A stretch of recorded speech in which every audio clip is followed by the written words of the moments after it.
toute l'équipe de Thalassa est très heureuse de vous retrouver. Aujourd'hui, nous vous invitons à naviguer en Méditerranée, des îles du Frioul jusqu'à La Ciotat, sur le littoral des Bouches-du-Rhône, au cœur du parc national des Calanques. Un espace préservé qui suscite des vocations. Toutes les personnes que vous allez rencontrer partagent une profonde envie de transmettre leur respect pour la mer. Vous rencontrerez d'abord Mathieu Ferreira, qui a hérité de sa maman une passion pour la pêche. Et en souvenir d'une promesse qu'il lui a faite, celle de ne jamais manger le poisson seul, Mathieu a créé les Pêcheurs du Cœur, une association de plongeurs qui fournit des repas aux SDF, aux personnes malades. On y va, doucement, en sécurité. Hein, c'est pour les patients, pour leur famille. Ma mère disait toujours, même aux voisins, Mathieu a deux mamans. Il a moi et la mère. Et aujourd'hui, elle n'est plus là et il me reste la mère. J'ai besoin de m'y retrouver, j'ai besoin de m'immerger dans l'eau. Et dans l'eau, je sais que ça me rapproche un peu de ma maman.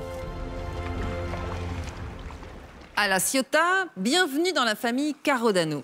Gérard est un pêcheur préoccupé par la survie des espèces qu'il attrape et qui sont destinées aux aquariums de toute l'Europe.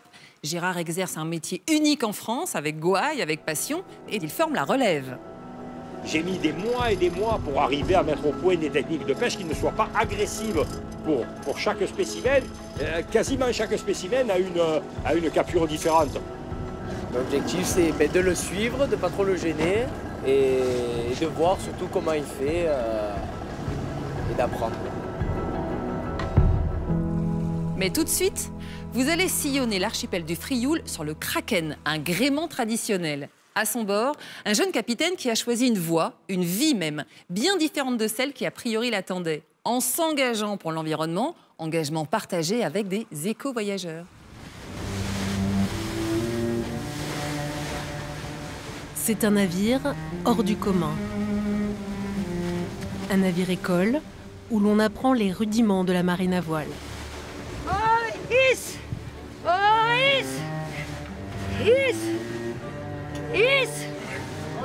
Relâche doucement.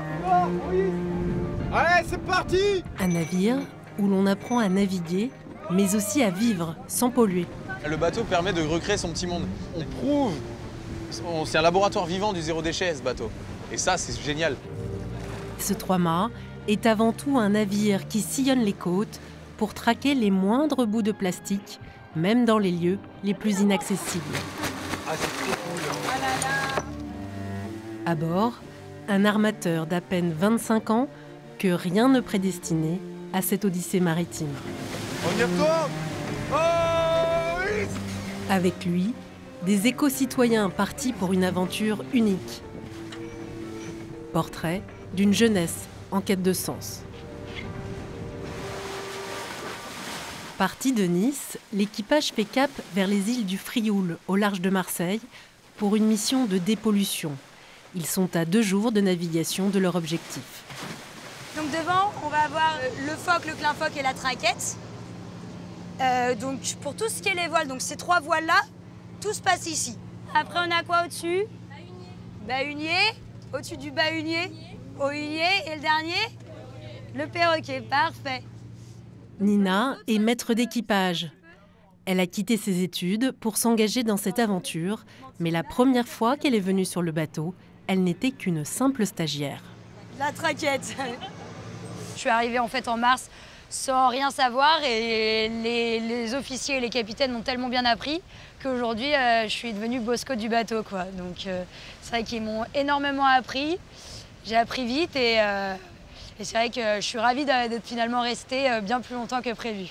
J'ai trouvé un bon parallèle pour allier ma passion pour la mer et mon envie d'écologie. Donc on va dire que ça m'a permis de me recentrer un peu plus sur ce que je voudrais réellement dans le futur. Tu le ramènes dedans. Et quand c'est un peu tourné, tu vois, comme ça, hop, tu fais des quarts de tour pour le remettre droit. Parmi les stagiaires, il y a Jeanne, 14 ans, et son père, Stéphane. Eux voulaient vivre une semaine de vacances, pour le moins, différente. Ça fait les doigts. J'ai plus de bras. J'ai plus de mains. Mais je suis pas pro, première fois que je monte sur un bateau, donc je découvre. Alors, le bateau, c'est un rêve de gamin, quoi. Monter sur un 3-mâts, ouais, c'est un rêve de gamin. Donc c'est cool. Typique ce bateau. Bah oui, il est complètement atypique. En plus, d'avoir appris que c'était un chalutier transformé en voilier, je trouve Transformer en voilier aujourd'hui écologique, c'est éclatant. C'est super. Et puis au moins ça fait changer des vacances habituelles au bord de la plage, à profiter. Là au moins on fait une petite action pour la planète. Ce navire de 47 mètres, c'est aujourd'hui toute la vie de Julien Vonitza. À 25 ans à peine, c'est lui le fondateur et l'armateur de ce projet un peu fou. Pourtant, cet étudiant était sur une voie toute tracée, loin, très loin d'une aventure océanique. J'ai fait un Master 1 en finance, un Master 2 en entrepreneuriat. Et juste après ça, en fait, je me suis rendu compte que le système bancaire était tellement vérolé que je voulais surtout pas être un maillon de ce système. Et donc, je l'ai quitté pour partir chez Sea Shepherd. Pendant plusieurs mois, il navigue en mer de Cortés, au large du Mexique, pour le compte de l'ONG qui milite pour la préservation des océans. Cette expérience va complètement bouleverser sa vie. Je me suis jamais senti aussi utile que lorsque je retirais des filets de braconniers chez Sea Shepherd, vraiment de toute ma vie. Comparé à mon boulot de banquier avant, ça n'avait aucune commune mesure. Et pourtant, avant, dans mon métier de banquier, je gagnais des sous, et pas mal. Après, on s'est dit, pourquoi pas avoir une action directe sur un autre sujet mais complémentaire, évidemment, sur la question des plastiques. Et donc, du coup, on s'est dit, pourquoi pas armer un 3-mâts comme celui-là. Julien est loin d'être le seul à avoir opéré ce virage à 180 degrés. À bord du Kraken, souffle l'envie d'une génération avide de nouveaux horizons.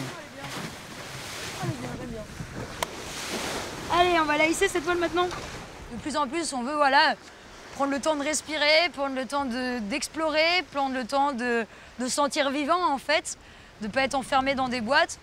En vivant dépendant de nos salaires et de nos statuts sociaux, on se bouffe la vie en fait. On passe à côté de la vie malheureusement, je pense. Et je pense que les jeunes n'ont plus envie de passer à côté de la vie. La plupart des stagiaires ont entre 20 et 25 ans et cherchent comme Nina une autre vision de la vie.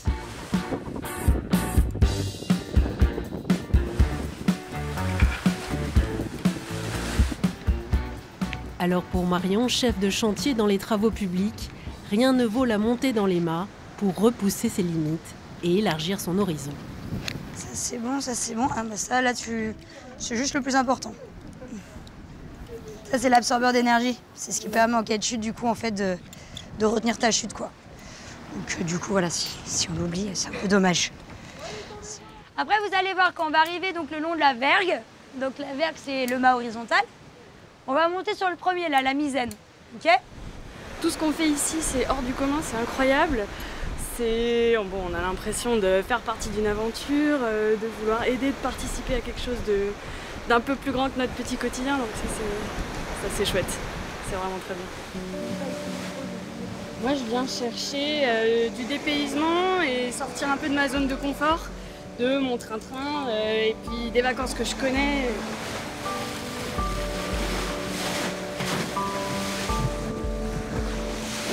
Je pense que les gens ont beaucoup, en tout cas notre génération, ont eu une prise de conscience sur ce qui se passe sur Terre, ce qui se passe autour de nous, ce que c'est que prendre aussi soin de ce qu'on va laisser après aux générations futures. Et c'est un des moyens qui existent pour pouvoir apporter un peu sa pierre à l'édifice. Alors on se sent pas vivant là?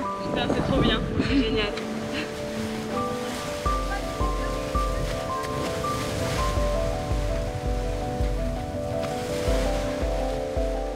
À bord du Kraken, les stagiaires vivent des sensations fortes, mais apprennent aussi à devenir des éco-citoyens.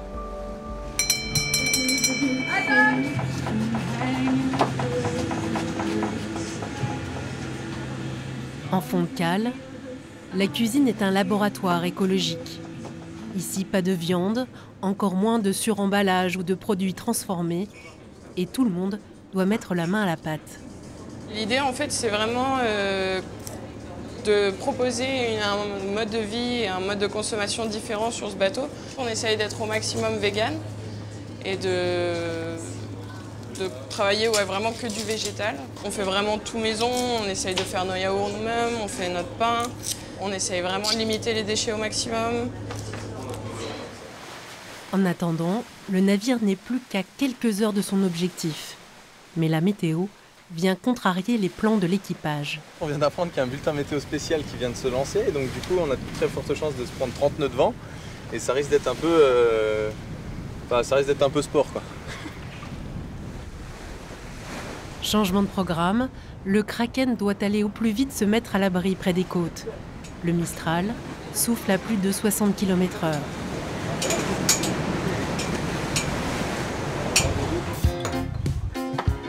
Au pont inférieur, Nina en profite pour animer un atelier zéro déchet avec une recette pas comme les autres, comment faire sa lessive et son dentifrice maison grâce à des produits naturels. Donc je dirais même que c'est plus rapide que d'aller au supermarché. Hein. Et ça fait beaucoup moins de déchets, ça c'est le moins que je puisse dire. Sinon on est capable de le faire sur un bateau en pleine mer, dans une ville. Je dirais qu'il n'y a même pas d'excuses en fait. En fin de journée, le Kraken accueille de nouveaux visiteurs. Ce sont les parents de Julien qui profitent que le bateau soit cloué sur place pour rendre visite à l'équipage. Alors bien sûr, on leur a demandé ce qu'ils pensaient d'une telle aventure. Ça va, fils? Ah, ouais, nickel. Il fait pas les choses à moitié, mais on a après un autre principe aussi, mais bon, on essaie toujours de vivre dans ce type d'éducation-là, c'est on vit pas avec des regrets, quoi. Après, on risque de regretter. Donc au final, non, pourquoi? Donc on y va, allez, on peut se planter, mais c'est pas grave, on aura fait. Enfin, tant qu'on retombe sur ses pieds, mais là, c'est notre rôle de, voilà, on a les pieds sur terre, voilà, on fait, on se lance, on y va. Mais on y a toujours cru, et on y croit toujours encore, comme jamais. Allez hop. Il y en a qui vont savoir et d'autres plus moi. Bah, c'est une histoire familiale dans le sens où on a mis la maison de mes parents en garantie. Enfin, on a ma sœur m'a aidé énormément. Enfin, moi, tout mon héritage est parti là-dedans. Ma sœur a fait la moitié de son héritage est partie là-dedans aussi pour m'aider. À la pérennisation de cette histoire. Ouais, Je suis une anxieuse et c'est vrai que la fierté, oui, forcément. Mais c'est toujours la fierté avec oh, mais qu'est-ce que ça va être demain, quoi. Moi, j'ai toujours cette projection-là et c'est vrai que je dors plus de façon sereine depuis qu'il a ce bateau, oui. Malgré ses inquiétudes, cette maman reconnaît l'enjeu d'un tel projet. De toute façon, tous ceux, je pense, qui ont mis les pieds sur ce bateau repartent différents.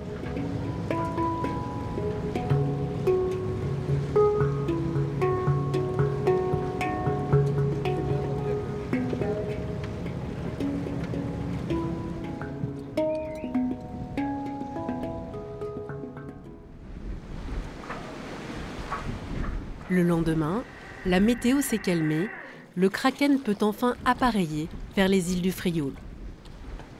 Ce n'est pas un hasard si Julien a décidé de dépolluer cet archipel, pourtant classé en grande partie réserve naturelle. Bah, l'île des Frioul, elle est particulièrement exposée puisqu'il y a Marseille devant.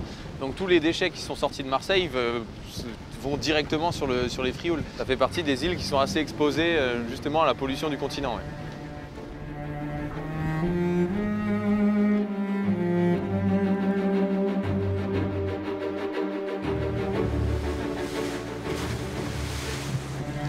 C'est vrai que tout l'intérêt du Kraken, d'être sur un bateau, en fait, c'est quand même d'accéder à des endroits qui sont, on va dire, plus compliqués. Privilégier des zones qui sont un peu plus excentrées et qui sont plus difficiles d'accès, bah, c'est tout l'intérêt, en fait, d'avoir ce gros bateau et qui peut nous emmener à peu près là où on veut, quoi. Après quelques heures de marche, il tombe sur une crique isolée où les vents ont rabattu beaucoup de pollution plastique. Il y a même un petit voilier naufragé contre les roches et dans un recoin de falaise, une mauvaise surprise attend l'un des membres de l'équipage. Bah là, je viens de trouver un goéland. Un goéland mort et il y avait ce bout de plastique autour de son bec. Donc je suppose qu'il a dû essayer de le manger ou je sais pas. Les gens pensent que quand ils vont le jeter dans la nature, ça va disparaître et le résultat, c'est qu'on tombe sur des choses comme ça, quoi.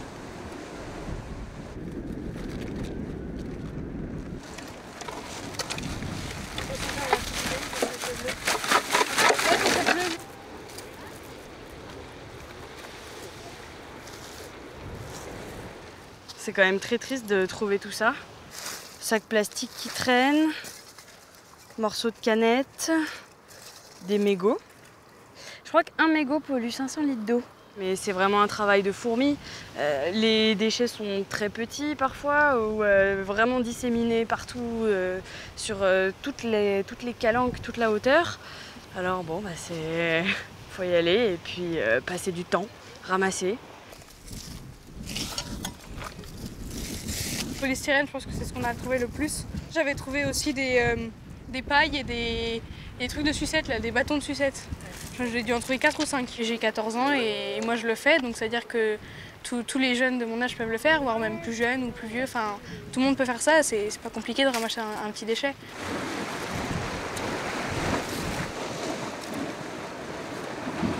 On ramasse une poussière sur la planète, mais si on est des centaines, puis des milliers, puis des millions à ramasser nos merdes, peut-être qu'il y en aura un peu moins dans quelques années. Les éco-citoyens n'hésitent pas ensuite à se jeter à l'eau pour nettoyer cette soupe de plastique où l'on trouve de tout.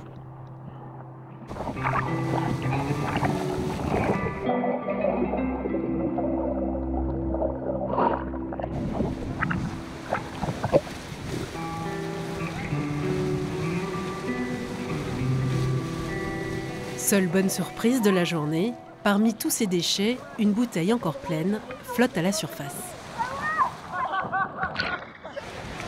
Je sais que je ne pourrais pas non plus tout changer, ça c'est certain, mais je me dis que voilà, c'est petits éléments par petits éléments qu'on arrivera à faire quelque chose et que de toute manière, si personne ne fait rien, rien ne se passera. Donc même s'il y a des gens qui peuvent trouver ça, je dirais pas stupide, mais inutile parce que justement, ils me disent mais t'arriveras pas à changer la donne. C'est en donnant entre guillemets l'exemple que ça commence à faire tilt dans l'esprit des gens.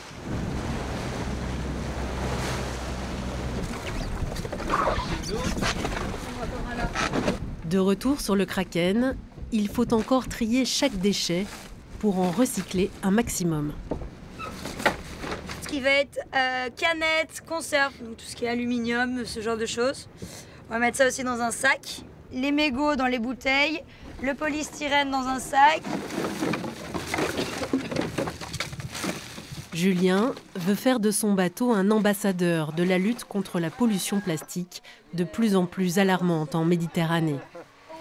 Il espère juste être un premier maillon de la chaîne pour une prise de conscience à beaucoup plus grande échelle.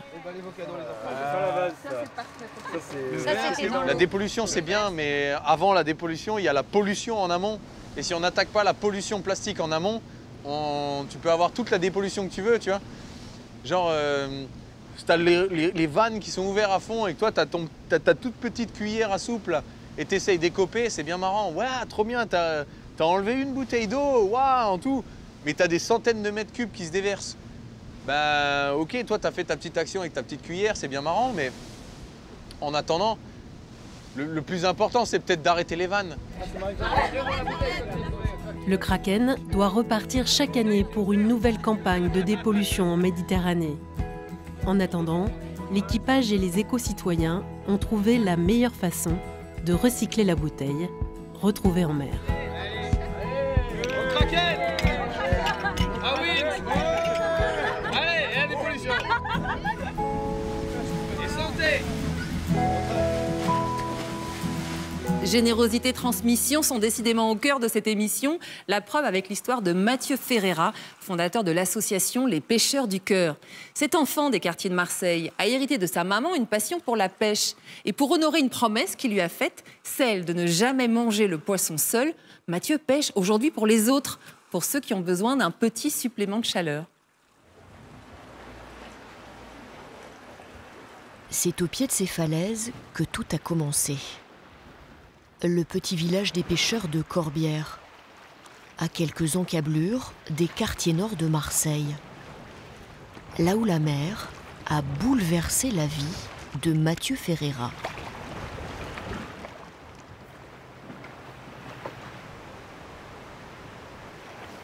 À l'époque, avec les copains, on venait plonger ici.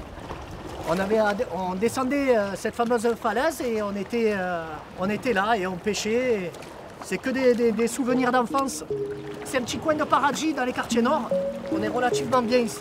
Sa passion unique pour la mer est née ici. C'est un moment d'évasion, juste un moment de bonheur. C'est un moment où on peut se concentrer sur nous et on fait le vide en fait, on fait le vide. Il pratique la pêche sous-marine. C'est une pêche éco-responsable, c'est la pêche à aujourd'hui la plus écologique possible, puisqu'on prélève le poisson, comme moi, on le choisit, on le sélectionne, et s'il est trop de petite taille ou quoi que ce soit, ben on le laisse à l'eau. Et en plus, s'il n'y a pas de poisson, on enlève les macro-déchets. Voilà, on essaye de faire propre l'endroit où on prélève notre poisson, notre garde-manger, en fait, tout simplement.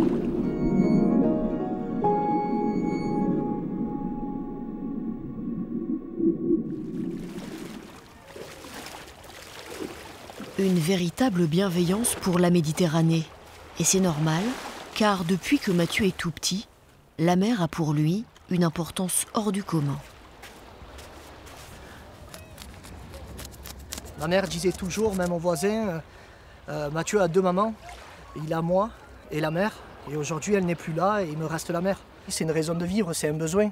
La pêche sous-marine, pour moi, ce n'est pas qu'une passion, c'est un besoin. J'ai besoin de la mer, j'ai besoin de m'y retrouver, j'ai besoin de m'immerger dans l'eau. Et dans l'eau, je sais que ça me rapproche un peu de ma maman. Issu d'une famille pauvre, originaire du Portugal, Mathieu est né dans le 15e à Marseille, les quartiers nord, la cité Bernabou. Et sa passion de la pêche sous-marine, tout le monde la connaît ici. Ça va bien? Ça va mon petit pêcheur. Alors, ça va? Tranquille? Alors, ça va. C'est dans cet immeuble, du haut du 9e étage, que son amour pour la mer a grandi.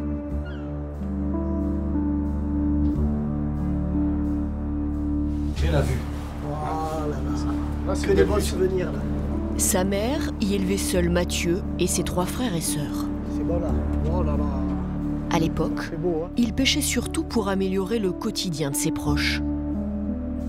Il avait juste à traverser, descendre pour aller pêcher. Avec le sac à dos, les palmes, la ceinture de plomb. Et puis il y avait toi, il y avait Mehdi. Il y avait Mehdi. Il y avait sa maman aussi qui nous a amené beaucoup plonger. Ouais. Ma mère, elle nous a amené, on prenait la voiture. À l'époque, on avait une Super 5 rouge. On était, je sais pas combien, 5 on était 6, 5 là. 25 quoi. 25 même, des fois. C'est clair qu'on ne roulait pas sur l'or. Ma mère a fait beaucoup de sacrifices pour nous éduquer. Et c'est pour ça que moi, quand je pêchais, pour moi, c'était un petit peu la pierre à l'édifice de dire, tu vois maman, quand elle me voyait sortir de l'eau avec quelques poissons, elle était tellement heureuse en fait. Et elle arrivait à oublier tout, que ce soit tous les tracas quotidiens qu'on a tous, étant qu'être humain. Elle arrivait à l'oublier parce qu'en fait, elle voyait son fils sortir avec du poisson. Et après, quand elle mangeait, ben, c'était le meilleur poisson au monde parce que c'était son fils qui l'avait pêché. Tout simplement. Désormais, Mathieu a quitté les quartiers nord. Et sa pêche du jour, elle est pour sa famille. Ça va les filles? Sa femme et ses 3 petites filles. Ça va. Oh, ils sont trop beaux, trop bien. Ils sont Voilà. énormes. Tu les as vidés et cahiers? Ouais, vidés et cahiers. Trop bien. Trop bien. Longtemps, c'est la mère de Mathieu qui cuisinait sa pêche. Allez les filles, venez, on va regarder l'album. Viens ma chérie. Elle s'appelait Voilà, tu regardes? Dina. Voilà, et là j'ai 3 jours. Regarde comme j'étais. Oh, tu ressembles à ta mère. Elle a disparu il y a 13 ans d'un cancer généralisé. Là, Medina, ce jour-là, elle avait fait une salade pour 7 personnes avec ce poulpe. La passion de son fils pour la pêche sous-marine a continué de faire vibrer Dina durant sa maladie. Alors, juste avant de mourir, elle lui a fait promettre de respecter une règle. Un poisson ne se mange jamais seul devant sa télé, mais se mange en famille. Et c'est vraiment la phrase qui m'a le plus marqué. Bon appétit. Cette phrase Bon appétit tout le monde. Guide aujourd'hui la vie de Mathieu. De rien. Je régale. Entre 2 plongées, il travaille dans une carrosserie. et il a entraîné dans son sillage jusqu'à ses collègues de travail. Ça va? Comment tu vas? Ça va, écoute. Alors autour de lui, tout le monde s'y est mis. Tu bois un peu d'eau? Ouais. Bon les gars, je vais vous montrer le fusil, ce que j'ai fait. Allez, vas-y, ouais. J'ai changé une pièce qui va nous servir. La nouvelle poignée ergonomique. Ah, super. Ah, bien. C'est bien. Ce week-end, on va se régaler. En plus, il y a beau temps. Ouais. On est venu à parler de chasse sous-marine et j'ai vu que Mathieu était beaucoup plus perfectionné dans la chasse sous-marine que moi. Et il m'a dit, ben viens, je t'apprends. Donc moi, ni une ni deux, on s'est mis à l'eau et puis il m'a montré tout ce qu'il savait faire. Parce qu'au début, on était débutants. Mathieu m'a appris vraiment la chasse sous-marine, la vraie chasse. Car Mathieu a un but, partager le poisson avec le plus de monde possible. Ah ouais, je me rappelle, on avait des petits fusils, on avait tiré un loup, un beau loup. Mais pour cela, il faut beaucoup de pêcheurs. Alors il a créé son association.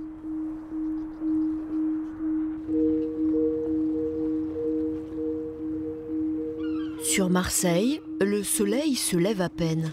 Des dizaines de plongeurs sont sur le départ. Ce sont les pêcheurs du cœur. Ça va, impeccable. Papy, ça va et toi? Le 28 là. Allez, t'y mets là. Comme le manège. Aujourd'hui, on est 41 pêcheurs sous-marins, séparés dans tous les Bouches-du-Rhône. Il y a des équipes qui partent sur la côte bleue, il y en a d'autres qui partent dans le sud de Marseille, d'autres qui partent dans les îles. Et nous sommes une petite famille et les pêcheurs sous-marins sont les pêcheurs du cœur aujourd'hui. Il plonge pour le centre de soins palliatifs de Gardanne. C'est le lieu où la mère de Mathieu a passé ses dernières semaines de vie. Donc les gars, on y va, doucement, en sécurité. Hein, c'est pour les patients, pour leur famille. On est là pour eux, les gars, ok?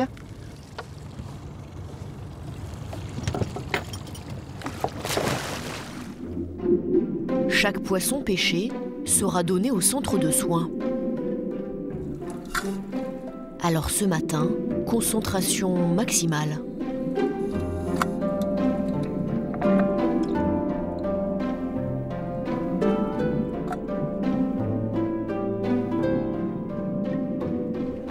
Un chapeau. Alors c'est 2 bossards et une vieille. On est 41, si chacun fait quelques poissons, quoi. Un poisson c'est déjà beau. Il va y avoir, je crois, une trentaine de patients, avec sans compter leur famille, le personnel médical. Donc voilà, ils vont se faire un beau repas. Sur le port, justement, des patients du centre de soins palliatifs. Ils attendent le retour des pêcheurs. Regarde, il y a notre bateau qui arrive là. Pour certains, la première sortie depuis des mois.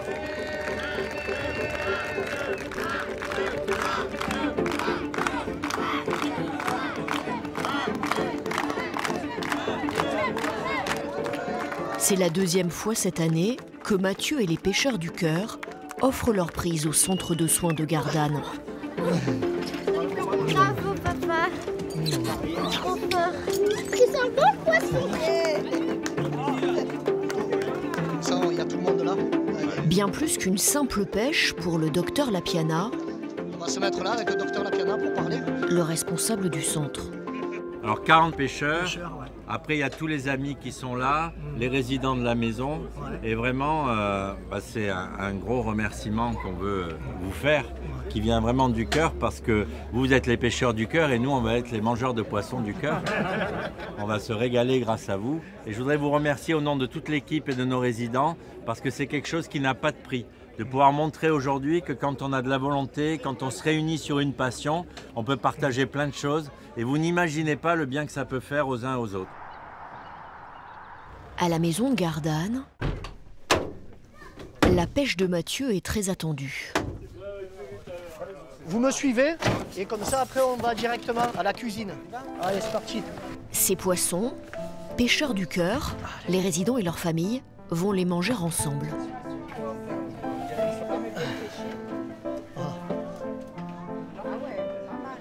Il y a le poulpe.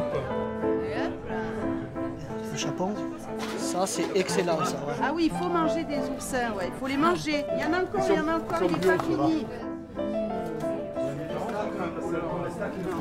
Une journée magique, je vous le dis, moi. On oublie tout. Ouais.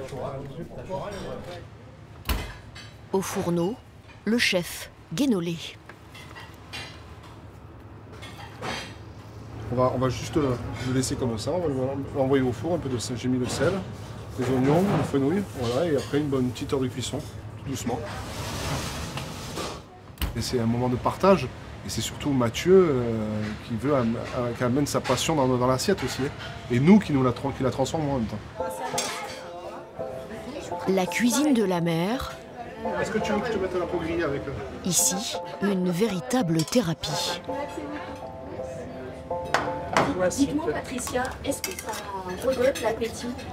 Ah ben, vous avez vu les assiettes?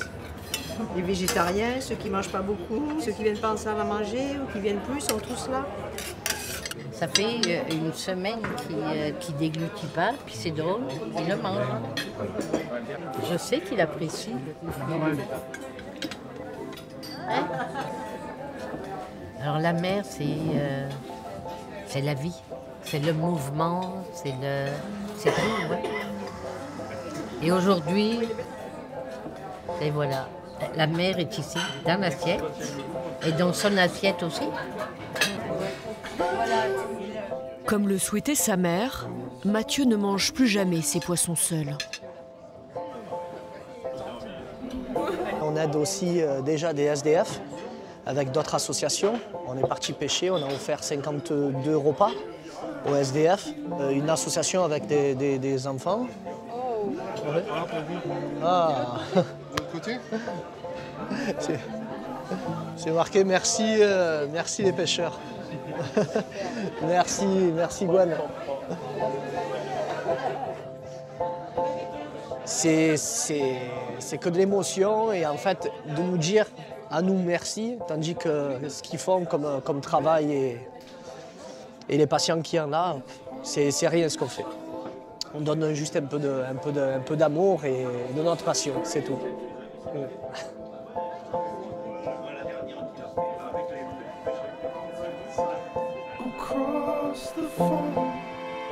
Mathieu, le pêcheur du cœur, compte bien amener sa Méditerranée à tous ceux qui en ont besoin.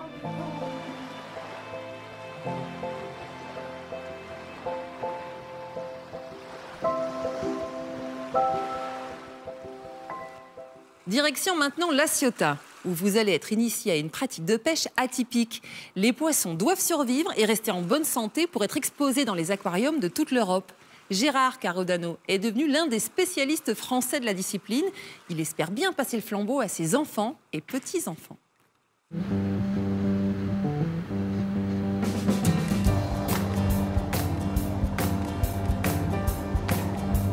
Ce matin-là, dans la baie de la Ciotat, Gérard Carodano part pêcher en famille. Sur son bateau, il emmène David, son fils, et Victor, son petit-fils de cœur, pour une pêche un peu particulière. En général, tu es toujours un peu plus dans l'eau froide. Tu la vois la faille, Vic? Moi, quand je descends, je tombe à la verticale, là, comme ça. Boum! Et après, doucement, tu avances. Tu fais toujours super gaffe de bien rentrer droit, parce qu'il ne faut pas que tu te coinces au-dessous, là. Ici, Gérard connaît chaque rocher, chaque faille, chaque recoin. Depuis plus de 30 ans, il se consacre à une pêche sélective. L'objectif ? Garder les poissons vivants. Une pratique qu'il enseigne aujourd'hui à Victor. J'ai mis des mois et des mois pour arriver à mettre au point des techniques de pêche qui ne soient pas agressives pour chaque spécimen. Quasiment chaque spécimen a une capture différente. Victor, Gérard l'a pris sous son aile à la mort de son grand-père. Il s'est engagé à le former. À tout juste 18 ans et à peine sorti du lycée maritime, Victor ne pouvait pas rêver meilleur apprentissage. L'objectif, c'est de le suivre, de ne pas trop le gêner et de voir surtout comment il fait et d'apprendre. La plongée, ce n'est pas vraiment la spécialité de David. Ancien professeur de tennis, il a rejoint il y a 3 ans la petite entreprise de son père. Les quelques fois où j'ai essayé, ça n'a pas été très concluant, physiquement, on va dire. Donc voilà, je me balade avec le masque, je nage, mais je ne plonge pas. Non. Et bon, c'est vrai que ce qu'il raconte, des fois, ça donne envie quand même. Ça donne envie.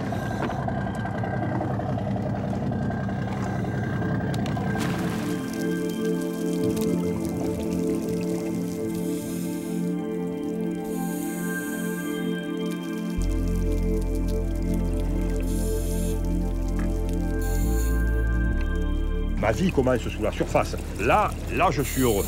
Parce qu'il n'y a personne, il n'y a pas de téléphone, il n'y a pas, d'abrutis, il n'y a pas de... Voilà, il n'y a que nous et la nature et les poissons. Et là, c'est le bonheur. Là. La Méditerranée, la bien-aimée de Gérard.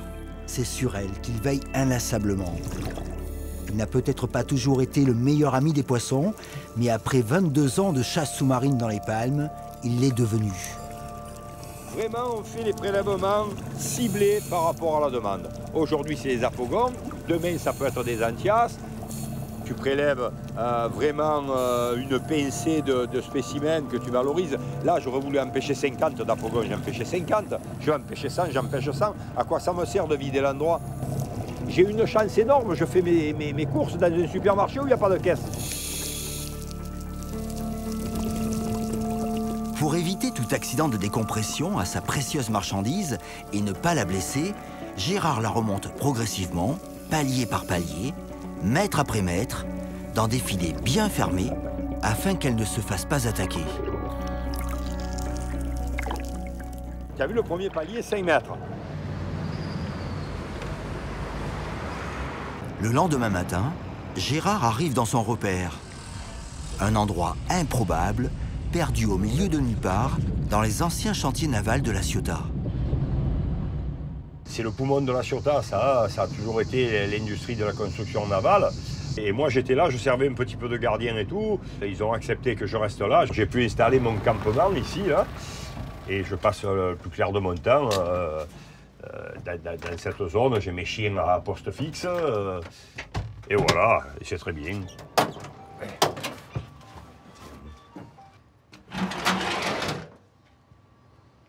Allez. Ce campement qui étonne et détonne au milieu des plus grands yachts de la planète, c'est sa deuxième maison à Gérard. Et c'est là qu'il cache son plus grand trésor.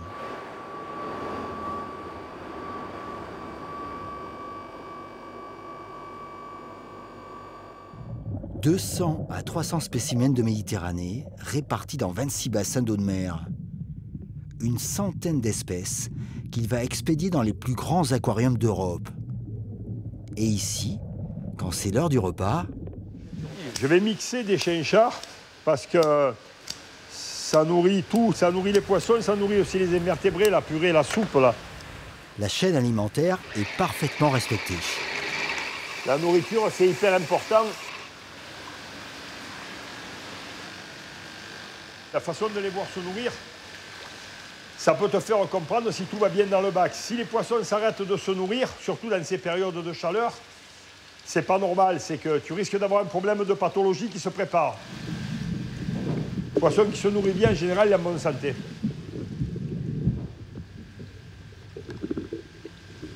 Ça, c'est des bécasses de mer, ça. Ça vit à 130 mètres de fond.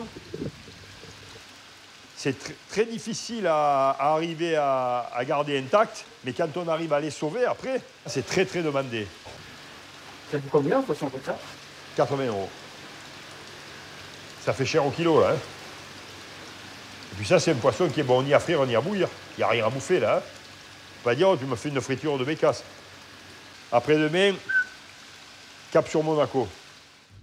En attendant de fournir le musée océanographique de Monaco, Gérard et son fils David doivent honorer la commande de notre aquarium. Alors ils vont faire leur marché. Gorgonocéphale, subérite, une subérite. Là.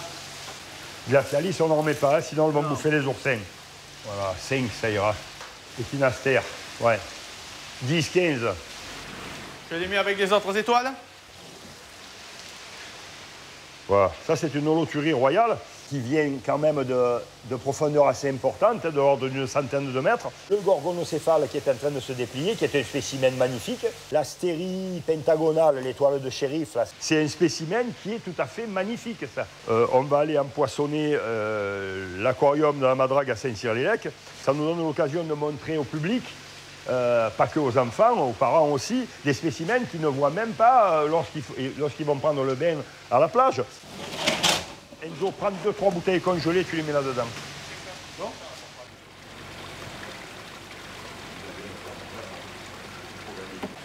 Pendant le trajet, la température de l'eau doit être maintenue à 18 degrés.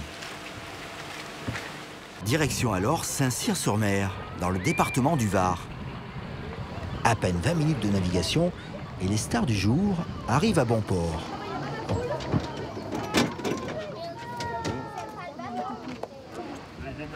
Autant vous dire qu'elles sont très attendues par les enfants du coin et par Hugues, le biologiste et responsable technique de l'aquarium.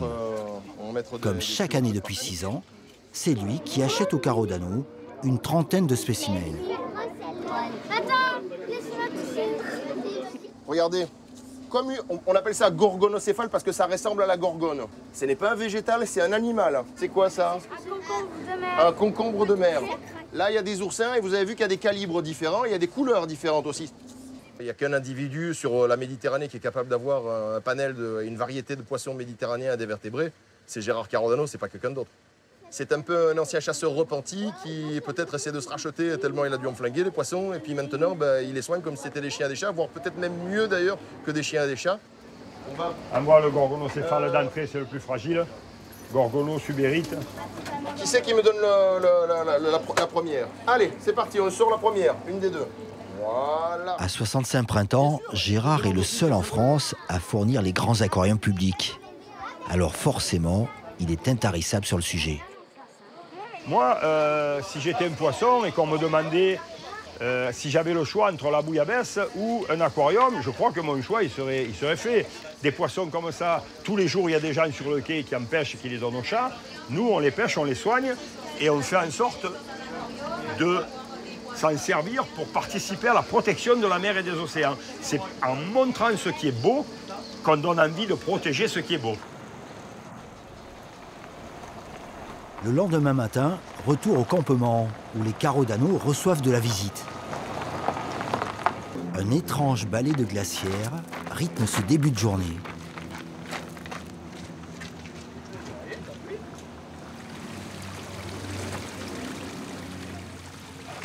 Ils vont bien, mais je sens qu'ils sont un peu mollassons. Damien, tu pourras me mettre un petit peu d'eau là, s'il te plaît? Voilà, nickel. Des scientifiques de l'association Écocéan sont sur le pied de guerre pour garder en vie de jeunes poissons. Aujourd'hui, on en a 590, 600 pratiquement, c'est ça Damien? C'est ça, ouais, exactement. Donc là, on a des pageaux. On les a capturés, ils faisaient 1,5 cm à peu près, et là, ils en font 10-12. Ces poissons ont été pêchés à l'état de larve il y a un peu plus de 6 mois par Gérard et David.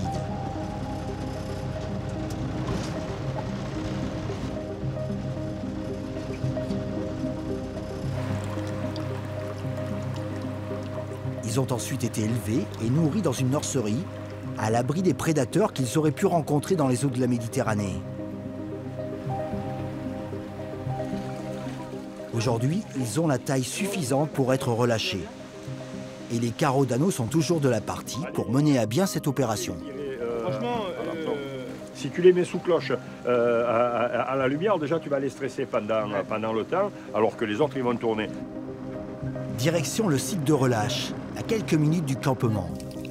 À une dizaine de mètres sous l'eau, les plongeurs déposent les poissons dans de grandes moustiquaires où ils vont rester 24 heures pour se réhabituer à leur environnement d'origine.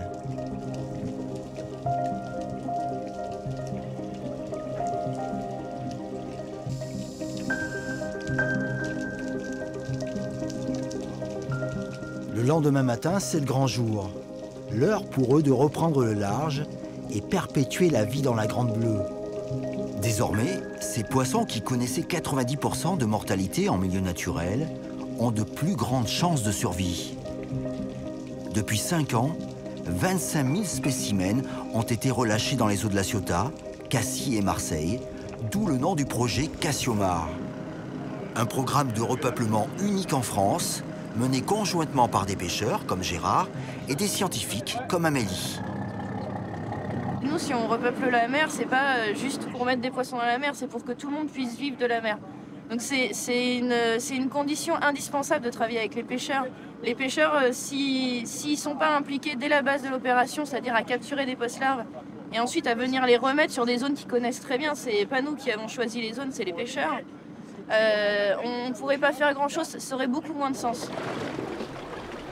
On a beau travailler dans un cadre de rêve, la vie d'un pêcheur de poissons vivants n'est pas toujours de tout repos. Elle peut même virer au cauchemar, comme ce matin-là. Ils n'osaient pas sortir les chiens. Tu prends une pompe à eau de mer, je m'en fous que ça coûte cher. Prends-moi ça et on t'attend. Heureusement que tu es là. Merci Hugo. Bise, ciao. Les poissons des carreaux d'anneau sont en danger. La pompe qui permet d'alimenter les bassins vient de lâcher et doit être réparée au plus vite. Il n'y a aucun poisson mort. Où il est le petit thermomètre? 21, 22 degrés. Passé 20 degrés, on commence à être en zone à risque. Et passé 25, on est en zone rouge. C'est des mois de travail là, qui peuvent s'évanouir en quelques heures. Et ce que je supporte le moins, c'est de voir mourir des poissons qui n'ont pas été destinés à mourir, quoi. Il faut... Le côté financier, je m'en fous complètement. La température monte, chez Gérard comme dans les bassins. Alors pour éviter le pire, David libère les spécimens les plus vulnérables. Pendant ce temps, le dépanneur que Gérard a appelé à l'aide est à pied d'œuvre. Parfait. C'est le biologiste marin de l'aquarium qui se transforme en mécanicien. La vie de centaines de poissons repose sur ses mains expertes. Et je ne suis pas seul là. Mais il y a déjà du volume dans le tuyau là. Oh, mais c'est pas vrai. Oh. Ça y est. C'est reparti. Ouf.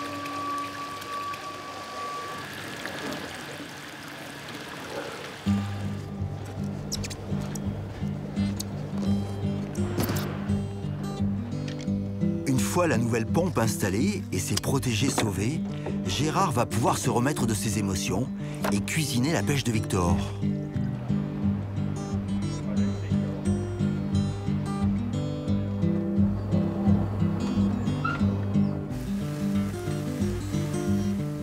Allez René. Comme chaque midi, il y a du monde à la table de Gérard. Toute la famille est là, ou presque. Ça va, Irénée? 4 générations de carreaux d'anneau. Les enfants, les petits-enfants, et même René le patriarche, le père de Gérard. Le menu d'aujourd'hui, Gérard. Le menu. Carpaccio de Tomissar. Alors on a fait comme lui, on s'est installé à table et on a essayé de comprendre pourquoi Gérard est passé de l'arbalète à l'épuisette. Comment ce pêcheur braconnier est devenu gardien de la Méditerranée. J'ai pas été longtemps à l'école, j'ai appris à compter. Un poisson comme ça, comme celui que je mange, si je le vends pour la consommation, c'est un poisson qui va coûter 3 €. Quand je le vends vivant, il va coûter 70 € ou 50 €. Là, c'est vite fait de percuter. Est-ce que c'est aussi une façon de se racheter une conduite? Non, non, je regrette absolument rien. Moi, je suis pas un repenti. Pas coupable. Je suis pas un repenti. C'est grâce à la chasse sous-marine qu'aujourd'hui, je vends des poissons d'aquarium. J'ai plus envie de chasser, de piquer des poissons avec une arbalète, mais je les pique avec une aiguille APL pour les sauver. C'est un autre parcours. Il s'est fait tout seul à la mer. Je n'ai pas pu lui donner aucun conseil, moi. Moi, je suis pas de ce gabarit-là. Il s'est fait tout seul. Ça me gêne un peu de dire devant lui, mais il me dit, je suis fier de lui. Chez Gérard, la prise de conscience et une certaine éthique ont fini par l'emporter. Sous ses airs de grande gueule se cache un pêcheur au grand cœur qui a réussi à embarquer toute sa famille dans sa nouvelle vie de sentinelle de la mer. On capture des poissons vivants, on les valorise, on contribue par ce biais-là à défendre la mer, notre baie, Et ça, moi, c'est un aspect qui me plaît énormément. Et oui, l'exemple à suivre, je fais pareil que lui, petit, et après je ferai pareil plus grand. Chez les Carodano, on a la Méditerranée dans le sang et les poissons dans le cœur.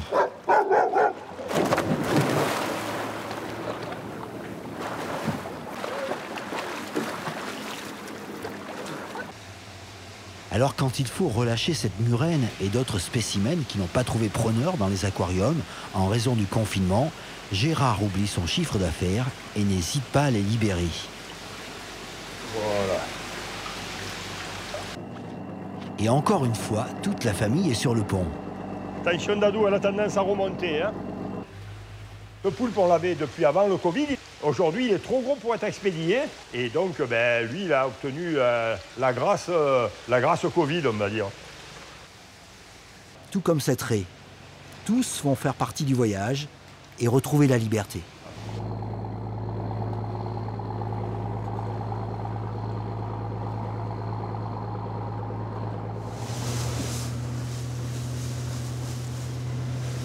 Ce jour-là, Tom et Timéo, deux de ses petits-enfants, l'accompagnent. On va relâcher la Xème oreille. Voilà. Allez, on plonge dans le bleu, là. Ça, c'est beau moment. Regarde comme elle part. Regarde comme elle part. Magnifique. C'est dit au revoir, murène. Plus que des techniques et des secrets de pêche, Gérard transmet à ses petits-enfants des valeurs et un état d'esprit qui leur permettront un jour peut-être de devenir à leur tour de véritables sentinelles de la mer. La mer ne nous appartient pas, elle appartient à nos petits-enfants, et ainsi de suite. Je me dis que plus tard, ils diront, mon grand-père, quand il disait ça ou quand il faisait ça, il avait raison. J'espère qu'ils diront ça, parce que sinon, c'est que je me suis trompé. Toute l'équipe de Thalassa vous dit à très vite pour de nouvelles aventures maritimes et surtout de nouvelles rencontres.